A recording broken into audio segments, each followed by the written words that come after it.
Hello, Jai Shri Krishna to all of you dear friends. आज की हमारी क्लास जो इम्पोर्टेंट प्रोनाउन के अकॉर्डिंग चल रही है, जिसमें मैंने सबसे पहले प्रोनाउन इंडेक्स, उसके बाद में डाला था प्रोनाउन का सब्जेक्ट, ऑब्जेक्ट और पोजीशन केस का रूल्स। ठीक है ना। वीडियो को मैंने छोटे छोटे पार्ट्स में डिवाइड किया ताकि आपको देखने में आसानी, ठीक है, और दूसरा लिखने में आसानी, ठीक है। और तीसरा आज का हमारा जो वीडियो है जिसमें हम प्रोनाउन इंडेक्स प्रोनाउन जो है टाइप ऑफ प्रोनाउन जिसके 10 भाग हैं, उसमें से हम पहला भाग जो है जिसको अपन पर्सनल प्रोनाउन, इसका हिंदी में अर्थ होता है पुरुषवाचक प्रोनाउन जो भी है, इस प्रोनाउन को अपन आज क्लियर करेंगे, ठीक है ना। हिंदी में इसको सर्वनाम कहते हैं, ठीक है। तो इसका जो आज का हमारा टॉपिक है जिसको अपन इसमें क्लियर करेंगे, इसमें आपने एक देख लिया प्रोनाउन इंडेक्स, ठीक है, वो क्या होता है मैंने आपको बता दी। दूसरे में मैंने बताया था कि सब्जेक्ट क्या है, ऑब्जेक्ट क्या है और पोजीशन केस क्या है। तीसरी चीज जो हमारे सामने आती है वो आती है रूल्स 231। जो पहला रूल्स है हमारा उसको हम कहते हैं रूल 231।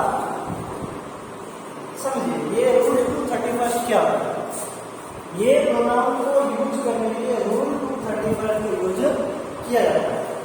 रूल 231 ये है कि मान लीजिए एक साथ में तीनों आ जाते हैं, जैसे फर्स्ट पर्सन आ गया, सेकंड पर्सन आ गया एंड थर्ड पर्सन आ गया, तो हमारे सामने दिक्कत रहेगी कि हम किस पर्सन को प्राथमिकता दें और किस पर्सन के अकॉर्डिंग अपनी एचवी को यूज करें।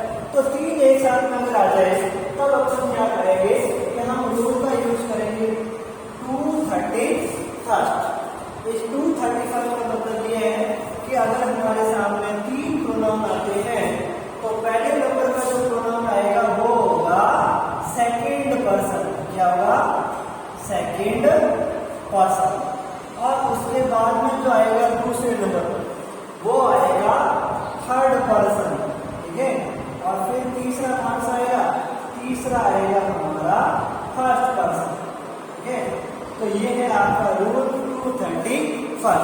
यानी अगर तीन प्रोनाउन आपको यूज करने हैं तो तीन प्रोनाउन को यूज करने में सबसे पहले आपको सेकंड पर्सन, उसके बाद में थर्ड पर्सन और उसके बाद में फर्स्ट पर्सन, इन तीन प्रोनाउन को एक साथ में आपको यूज करना है, ठीक है। तो तीन एक साथ यूज करने में कैसे है? जैसे सेकंड पर्सन है तो सेकंड पर्सन का क्या आएगा? यू। थर्ड पर्सन है तो थर्ड पर्सन का क्या आएगा? ही है, सी है, इट है, ठीक है। और अगर बात आती है फर्स्ट पर्सन की, इसमें क्या है? इसमें आएगा आई, ठीक है, या वी। लेकिन हम क्या यूज करेंगे? हम तो सब्जेक्ट यूज करेंगे, लेकिन जितना हो सके इसमें ये जो पहले वाला टॉपिक होता है इसी का इस्तेमाल ज्यादातर किया जाता है। हाँ, जरूर पड़े तो इसका इस्तेमाल भी किया जा सकता है। तो देखिए इसके अकॉर्डिंग अगर मैं बात करूं तो ये सेंटेंस कैसे बनता है, ठीक है ना। जैसे you, he and I are friends. देखिए you, he and I are friends. Pronoun हमने कितने यूज किए हैं? एक साथ में तीन। ये second person, third person, first person. 2, 3 and 1, 2, 3, 1, 231 इस रूल के अकॉर्डिंग यूज किया है। लेकिन ध्यान रखें अगर हमने सब्जेक्ट एक, सब्जेक्ट दो, सब्जेक्ट तीन यूज किए हैं तो हमारी एचवी कैसे आ जाएगी? ऑटोमेटिकली प्लूरल की एचवी हम यूज करेंगे। और हमने प्लूरल की एचवी यूज करके क्या आया?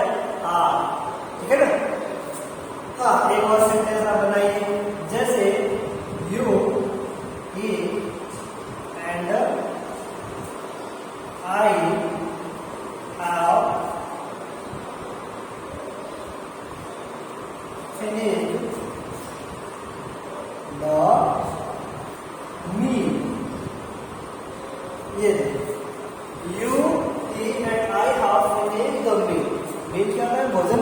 यानी कि तुमने, उसने और मैंने, तीनों ने क्या कर दिया? हमने फिनिश द मील, भोजन को समाप्त कर लिया। भोजन समाप्त करने मतलब भोजन पूरा कर लिया, है ना। तो इस प्रकार से आपको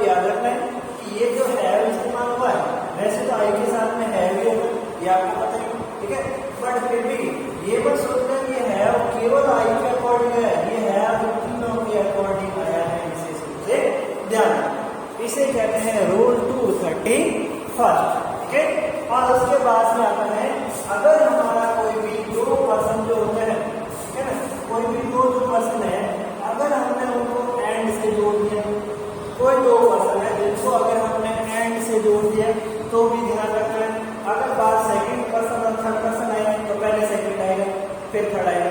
अगर बात सेकंड और फर्स्ट पर्सन की है तो पहले सेकंड आए फिर आना चाहिए थर्ड। ये बस सोचना है ये 100% ऐसा ही होना चाहिए, ये जरूरी तो नहीं है, बट जो इंग्लिश का गुड मैनर्स होता है, गुड मैनर्स के अंदर इस चीजों का इस्तेमाल किया है कि अपन को इस्तेमाल करना है रूल 231, ठीक है। और अगर नहीं भी है तो भी अगर देख लीजिए तीन अगर प्रोनाउन नहीं आएगा, अगर दो ही है तो दो में अगर सेकंड पर्सन है तो प्राथमिकता किसको होगी, सेकंड पर्सन को होगी, इसे ध्यान रखना, ठीक है।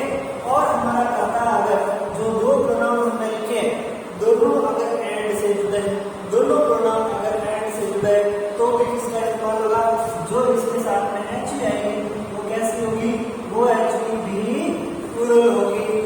जैसे ये वाली एच भी है कैसे इस्तेमाल हुई है, प्लूरल, वैसे भी ये वाली इसके साथ जो एच भी आएगी वो क्या होगी, वो भी प्लूरल होगी।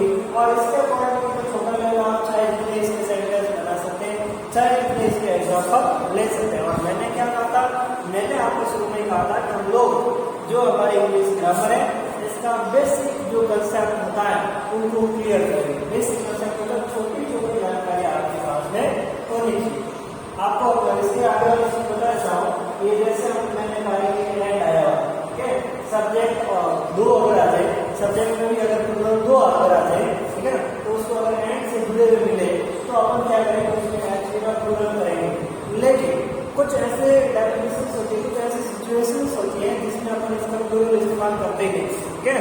तो वो अगर ऐसी नहीं होती है, वो जो एक्सेप्शन है वो अपन किसमें वापस पढ़ेंगे, उस एक्सेप्शन को रूल में डाल करके पढ़ेंगे। इसमें सब्जेक्ट वर्ब एग्रीमेंट, ये होता है हमारे ग्रामर का एक नया टॉपिक होता है, सब्जेक्ट वर्ब एग्रीमेंट। उसके अंदर एंड से जोड़ने पर आगे सिंगुलर आएगी या प्लूरल आएगी, वो हम वर्ब का एग्रीमेंट करते हुए इसके साथ में पढ़ेंगे। लेकिन फिलहाल के लिए चीजों को ध्यान रखना, तीन आए हैं तो भी वर्ब कैसे प्लूरल है, और एंड से जुड़कर दो आए हैं तो भी एंड से जुड़ेगी प्लूरल से।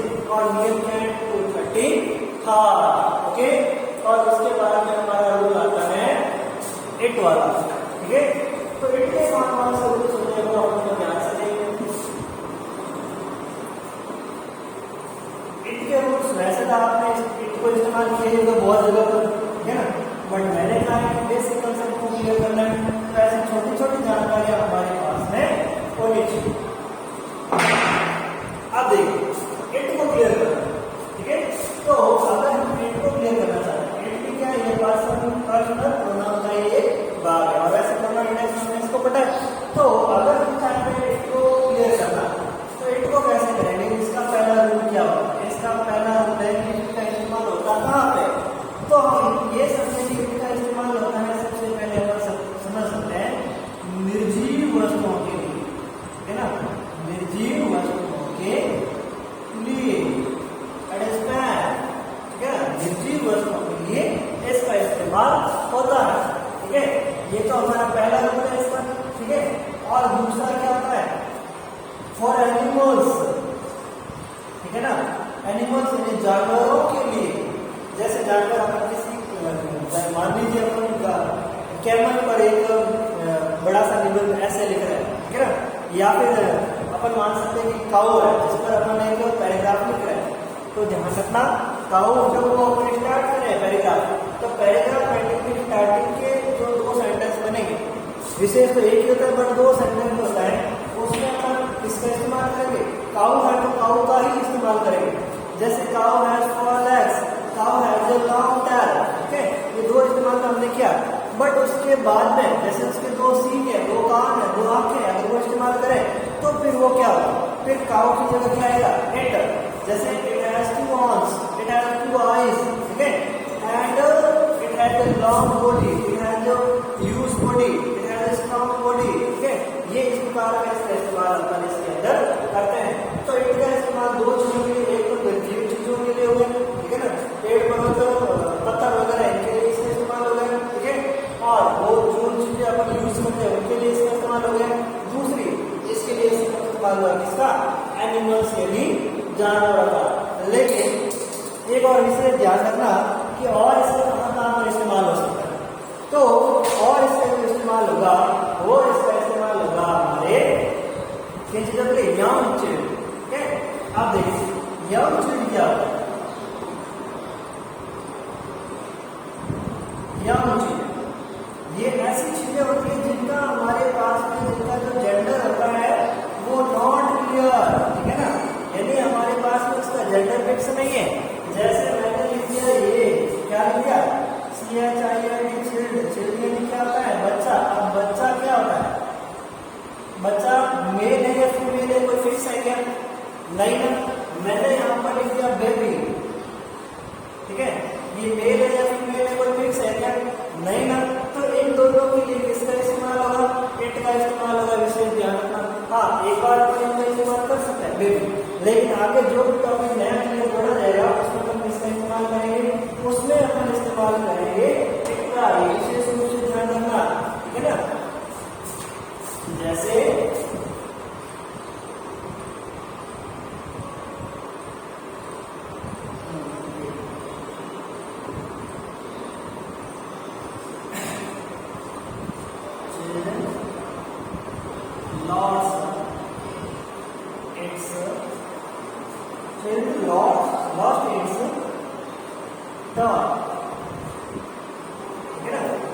बच्चे ने अपना क्या खो दिया है, खिलौना खो दिया है, तो इट्स का इस्तेमाल हुआ। क्यों हुआ, क्योंकि इसका जेंडर क्लियर नहीं है, इसलिए हमने इसका पॉजिटिव केस क्या यूज किया, इट्स। ठीक है ना, यानी जब तक हमारे सामने इसका प्रोनाउन क्लियर नहीं होता है तब तक हम किसका इस्तेमाल करेंगे, इट्स का इस्तेमाल करेंगे।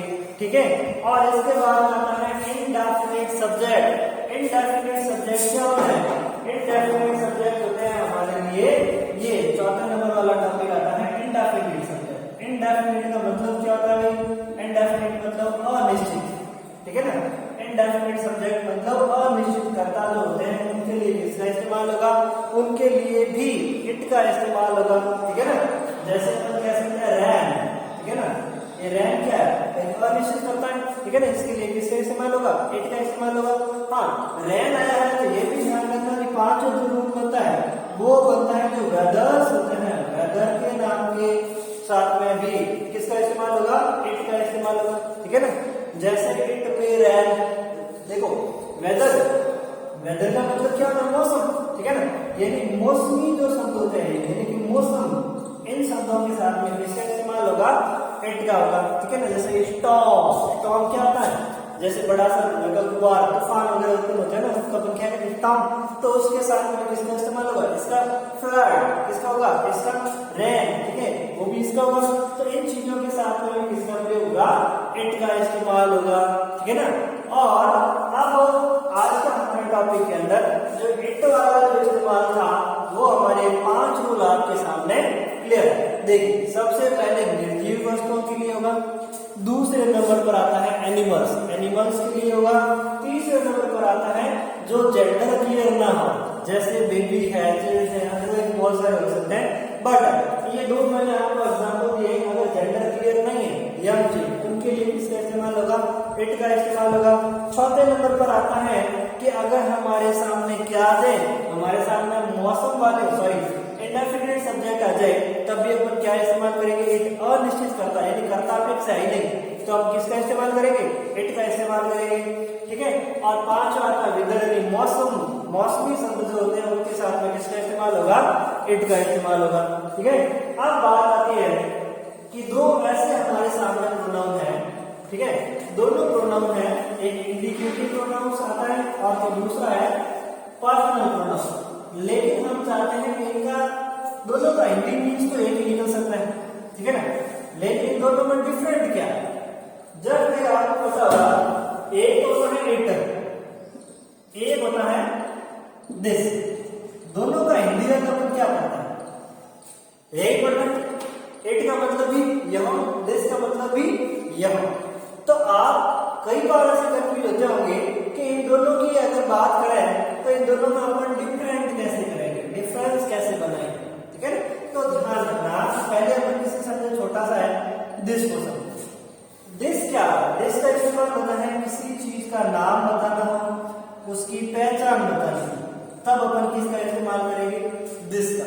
ठीक है ना। जैसे this is my road, this is YouTube channel, ठीक है, दिस इज माय स्पीच, ये सब क्या है, मैं एक नाम बता रहा हूं, एक पहचान बता रहा हूं, ठीक है। तो उसमें किसका इस्तेमाल होगा, दिस का इस्तेमाल होगा। This is my friend, this is my brother, ये क्या है, मैं एक पहचान बता रहा हूं, किसी बच्चे को साइड में लिया, दिस इज माय ब्रदर, ठीक है ना। तो ये क्या हो गया, ये मैं उसकी पहचान बता रहा हूं, ठीक है ना। तो अगर मैं उसकी पहचान बता रहा हूं या मैं उसका नाम बता रहा हूं तो किसका इस्तेमाल होगा, दिस का होगा, ठीक है। लेकिन जो इट होते हैं वो इट का इस्तेमाल जो हमने पढ़ा है वही, ठीक है ना, इट का इस्तेमाल कहाँ होगा, तो ध्यान रखना इट का कहीं भी हमने ये नहीं पढ़ा नाम और पहचान होता है, होता है बिल्कुल नहीं। जैसे मौसम है, ठीक है ना, मौसम है, समय है, इनमें किसका इस्तेमाल होता है, इट का इस्तेमाल होता है। अनिश्चित काल में इसका होता है, ठीक है। जैसे अगर मैं कह दूं अभी 7 बजे, ठीक है ना, तो क्या होगा, it is 7 o'clock, it is 7 o'clock, ठीक है। ये इट का इस्तेमाल क्यों हुआ, एक तो इसको अपन कह सकते हैं समय सूचक शब्द, दूसरा यह 7 बजे कौन सा सब्जेक्ट है, दिस आएगा क्या, नाम पहचान के लिए दिस का इस्तेमाल होगा, इसमें तो नाम पहचान है 7 बजे, अनिश्चित करता है तो